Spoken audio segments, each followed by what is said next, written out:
ليفربول بعت رسمي لاتحاد الكوره ان صلاح مش هيقدر يجي المعسكر بتاع شهر مارس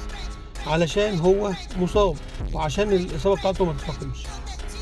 اتحاد الكوره بعت رسمي ان محمد صلاح لازم يجي يحضر وطبيب المنتخب بيكشف عليه ويتاكد ان هو مصاب، ولو في حاله ان هو لعب اي ماتش مع ليفربول في شهر 3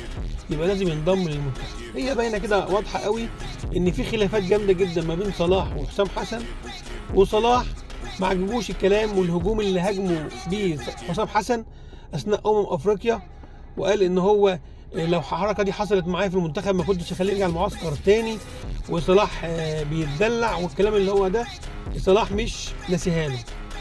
في خلاف جامد جدا، ويا ريت حد من الناس العاقلين يقعد حسام وصلاح، لان الاثنين لو اشتبكوا مع بعض في الاخر المنتخب اللي خسران. الاثنين